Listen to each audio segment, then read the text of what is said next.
Aku tak tahu kenapa dengan jam sunturan.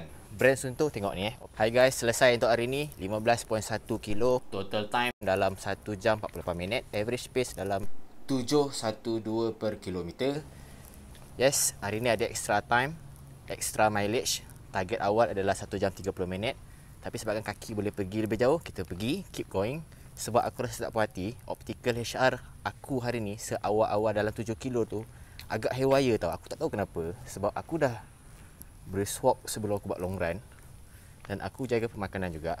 Tak minum kopi. And then makan pun light juga sebelum aku buat long run. Tidur mungkin 5 jam. Tak tahu cukup tak. Tapi bagi aku itu benda yang biasa aku buat.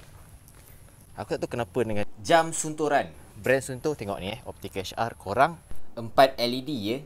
Paling latest. Tak sure accurate ataupun tak. Tapi aku rasa mungkin dia masih belum beradaptasi dengan aku punya badan. Tak tahu. Sebab aku pakai jam ni almost every day. Waktu tidur pun aku pakai.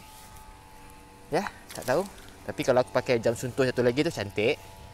Tak pernah haywire setakat ini. Tapi untuk first session long run dia agak macam haywire. Jadi aku macam kurang puas hati. Tapi aku tak adalah 100% ikut HR tau. Aku just ikut effort badan. That's why aku rasa macam aku boleh pergi jauh. Badan tak penat. Tapi macam itulah. Kita jangan berhambakan sangat dengan HR. Itu aku punya pengalaman. And then aku keep going. Dah jalan flat turun bukit pun macam barai sikit kan HR tu. Sedangkan aku tak adalah laju sangat pun. Pernafasan pun cantik. Tapi aku macam kurang puas hati. Tapi tak apa. Until next time kita akan try lagi. So bye bye. Jumpa lagi next video. Aku Bro Nyam. Bye bye.